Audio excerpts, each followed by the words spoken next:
मेरा नाम सुनीता है। जब मैं 5 साल की थी तभी मेरे माता पिता मुझे इस दुनिया में अकेला छोड़कर चले गए थे। मेरे सर पर अपने माता पिता का साया नहीं था, लेकिन मेरे चाचा ने मुझे अपने घर में जगह दे दी थी। मेरे चाचा कोई भी जालिम इंसान नहीं थे। मेरे चाचा तो बल्कि बहुत अच्छे इंसान थे। जब मेरी शादी हुई उस टाइम मेरी उम्र 18 साल की थी। मैं बहुत ज्यादा खूबसूरत थी, लेकिन जो परिवार मेरे चाचा को मेरे लिए मिला था वो ज्यादा अमीर नहीं था, बस ठीक ठाक ही था। लड़के वाले ज्यादा अमीर भी नहीं थे। मेरे चाचा के पास और कोई चारा भी नहीं था, क्योंकि मेरी चाची बिल्कुल भी अच्छी नहीं थी। वे चाचा से किसी न किसी बात पर लड़ती रहती थी। मेरे लिए ही रिश्ते आते हैं। मेरे लिए जो भी अच्छा रिश्ता होता था तो चाची चाचा से मेरे लिए रिश्ता मना करवा देती थी और कहती थी कि तुम सिर्फ अपनी भतीजी के लिए ही रिश्ता देखो। अगर तुम्हारी भतीजी की शादी कोई अच्छे परिवार में करोगे, वो लोग हमसे ज्यादा दहेज मांगेंगे, और वैसे भी यह हमारी बेटी तो नहीं है, इसीलिए इसकी शादी तो कहीं भी हम कर सकते हैं और कर भी दी जाएगी। कोई फर्क नहीं पड़ेगा। हमें अपनी बेटियों को ही दहेज देना है। हमारे पास तो पहले से ही घर में काफी सारी परेशानियां हैं, और मैं नहीं चाहती कि तुम्हारी भतीजी हम अपने रुपया पैसा बर्बाद करें। इसीलिए जल्दी इसकी शादी कोई भी मामूली सा रिश्ता देखकर कर दो। हमारे घर से निकाल दो, नहीं तो मेरी बेटियों के रिश्ते भी नहीं होंगे, क्योंकि जो भी हमारे घर में रिश्ता आता है वे मुझे ही पसंद करता था और चला जाता था। मैं बहुत ज्यादा खूबसूरत थी और मेरी चाची की बेटियां मोटी मोटी सी और काली काली सी थीं। लेकिन चाचा की बेटियों का बिहेवियर मेरे साथ कभी भी बुरा नहीं रहा। वो हमेशा मेरे साथ मेरी सगी बहन की तरह ही रहती थी। चाचा भी अच्छे थे, बस चाची का साथ हमेशा खराब रहता था। छोटी छोटी बातों पर गुस्सा करती थी। उनको इस बात पर बहुत गुस्सा आता था कि रिश्ता मेरी बेटियों के लिए आता है, लेकिन वे लोग पसंद सुनीता को करके चले जाते हैं। कभी कभी तो चाची ऐसा भी किया करती थी कि जब लड़के वाले उनकी बेटियों को देखने आते तो वे मुझे कमरे में छुपा दिया करती थी।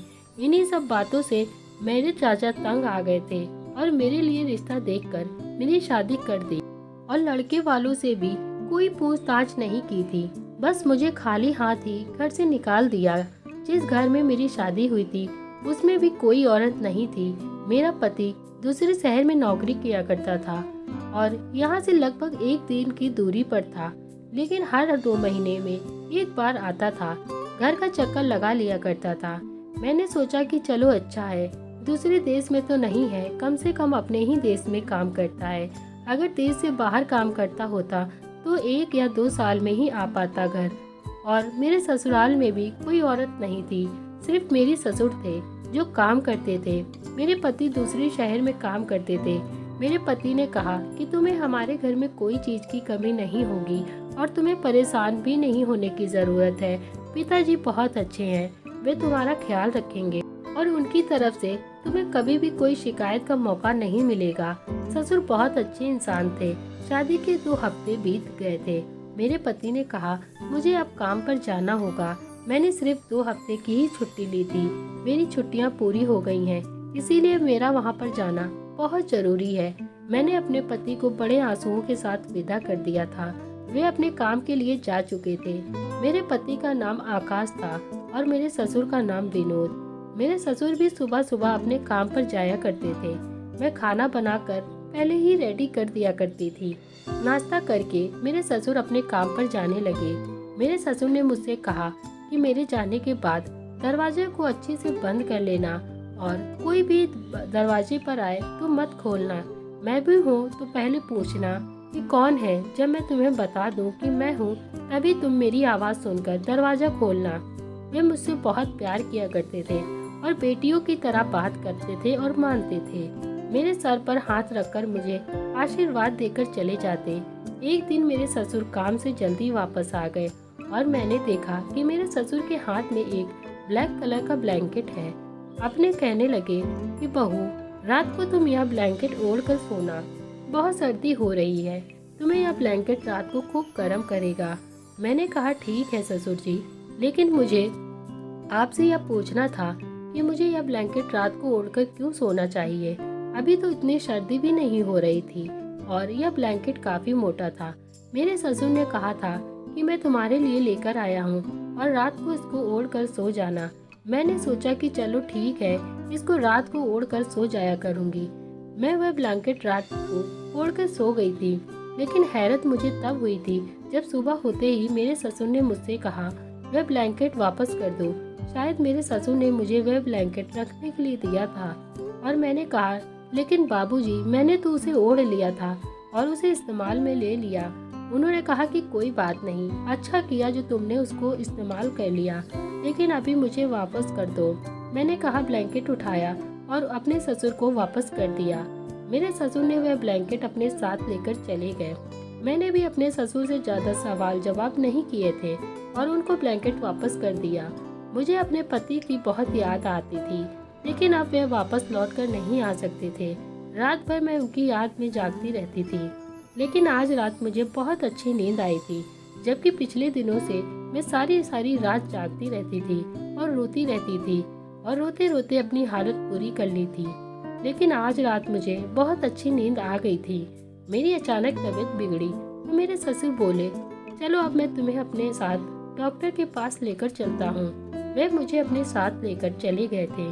डॉक्टर ने मेरा बहुत अच्छे से चेकअप किया तो उन्होंने कहा कि तुम माँ बनने वाली हो। यह सुनकर तो मैं हैरान हो गई थी। मैंने कहा डॉक्टर, ये कैसे हो सकता है? मेरा पति तो अभी 8 महीने से नहीं आया।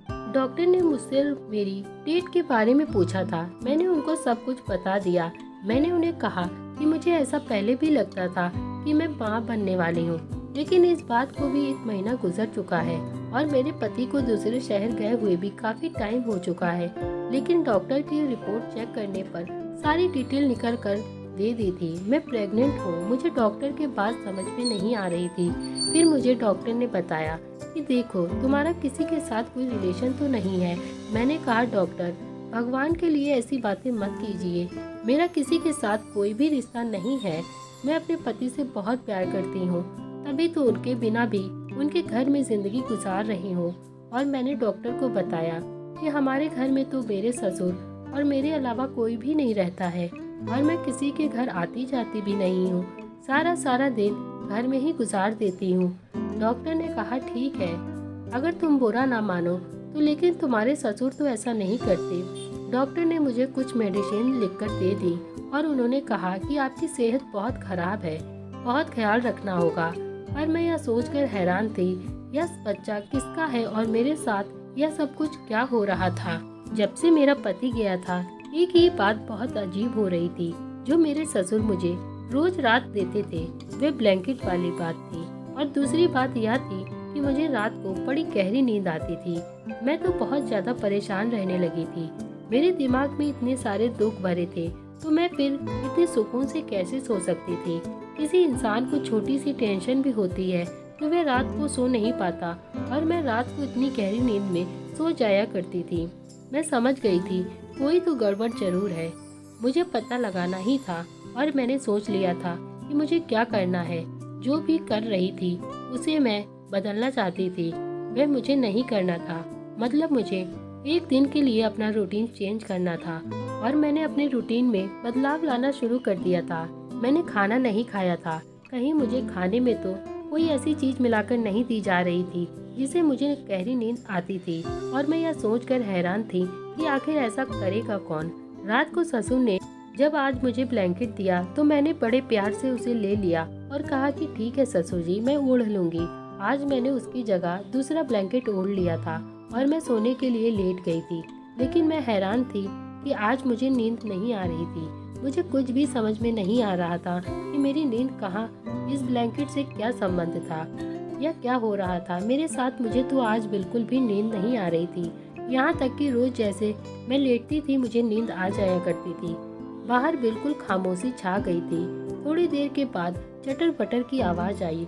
मुझे लगा कि शायद मेरे ससुर पानी पीने के लिए उठे होंगे या फिर वॉशरूम जाने के लिए उठे होंगे, लेकिन कोई मेरे कमरे की तरफ बढ़ रहा था। मुझे ऐसा महसूस होने लगा और वह मेरे कमरे के अंदर आ गया, और कमरे में अंधेरा था, और मैंने भी अपने आप को कंट्रोल किया और सोने की एक्टिंग शुरू कर दी, क्योंकि मुझे देखना था कि यह कौन है। जो मुझे बहुत ज़्यादा डर लग रहा था क्योंकि यह कौन था और इस कमरे में क्या काम था इसका। लेकिन थोड़ी देर के बाद जब वह इंसान मेरे बराबर में आकर लेट गया और मुझे अपनी बाहों में भरने की कोशिश करने लगा तो मैंने चीखना चिल्लाना शुरू कर दिया। और जैसे ही कमरे की लाइट ऑन करी तो मेरे पैरों तले तो जमीन निकल गई थी, क्योंकि वे कोई और नहीं था बल्कि मेरे ससुर थे। उन्होंने ब्लैंकेट की तरफ देखा और मुझसे कहने लगे, आज तुमने मेरा दिया हुआ ब्लैंकेट क्यों नहीं ओढ़ा। मैं हैरान थी कि मेरे ससुर किस तरह से मुझसे बात कर रहे थे। मेरे साथ मैं चिल्लाने लगी। वे कहने लगे कि बदतमीज औरत, चिल्लाती क्यों हो। मैं पूरी तरह से घबरा गई थी। मैंने कहा, बाबूजी आप यह क्या कर रहे हैं। तो मेरे ससुर घबरा गए। मैंने और जोर जोर से चिल्लाना शुरू कर दिया, यहाँ तक कि आसपास के लोगों को भी मेरी आवाज़ आने लगी और मोहल्ले वालों ने हमारे घर का दरवाज़ा बजाना शुरू कर दिया था। बाहर से आवाज़ आ रही थी, यहाँ क्या हो रहा है। पड़ोसियों ने जोर जोर से दरवाज़ा बजाया और मेरे चिल्लाने पर उन लोगों ने दरवाज़ा तोड़ दिया और एक औरत और एक आदमी घर के अंदर आ गए, जिनसे मेरी अच्छी जान पहचान थी। मैंने कहा कि पुलिस को बुलाओ, ये मेरी इज्जत लूट रहा था। वे लोग यह सुनकर हैरान रह गए। मोहल्ले वालों को इस बात से कोई फर्क नहीं पड़ा था कि किसी औरत की इज्जत बचा ली है। दरअसल मोहल्ले वाले तो खुद इतने स्ट्रांग होते हैं कि अगर कोई चोर या कोई तरह का इंसान उनके हाथ लग जाए तो उसे मार मार कर अपना गुस्सा उस पर निकालना चाहते हैं। और यही हुआ था। आज भी मेरे ससुर को दबोच लिया था उन लोगों ने और सब कह रहे थे, तुम अपनी बेटी के समान बहू के साथ ये सब क्या कर रहे हो। यहाँ पर मैंने एक औरत को भी सब कुछ बता दिया था कि मैं माँ बनने वाली हूँ और मुझे नहीं पता है कि यह बच्चा किसका है। आखिरकार मेरे ससुर ने जुबान खोली थी और उन्होंने कहा कि वह इस ब्लैंकेट के ऊपर नींद की दवाई छिड़क कर लाते थे। जब मैं उस ब्लैंकेट को ओढ़ती थी तो इसकी स्मेल से मेरे अंदर चली जाती थी और मैं बेहोश हो जाती थी। और उसके बाद वह मेरी इज्जत पर हमला कर देता था। जब से मेरा पति इस दूसरे शहर में गया था वह मेरे साथ यही करता था। मेरे पति के जाने का मेरा ससुर बहुत फायदा उठा रहा था और यह बच्चा भी मेरा ससुर का ही था। यह बात सुनकर सारे लोगों ने अपने कानों पर हाथ लगा लिया और मेरे साथ इतना घिनौना काम कर रहा था। लोग कहने लगे कि हे भगवान, क्या जमाना आ गया है। मैंने अपने पति को फोन किया और सारी बात बता दी। मेरा पति भी दूसरे दिन घर आ गया और अपने पिता को बहुत बुरा भला भी कहा। वो तो पुलिस को बुलाने वाले थे, मगर मैंने उनको मना कर दिया क्योंकि मैं नहीं चाहती थी उनके बूढ़े बाप पुलिस की मार खाएं। और मेरे पति ने कहा, आज से मेरे पिता के साथ मेरा कोई भी संबंध नहीं है, बस मैं तुम्हारे साथ हूँ, तुम फिक्र मत करो। हम दोनों पति पत्नी एक दूसरे के साथ रहेंगे और इस घर में नहीं रहेंगे।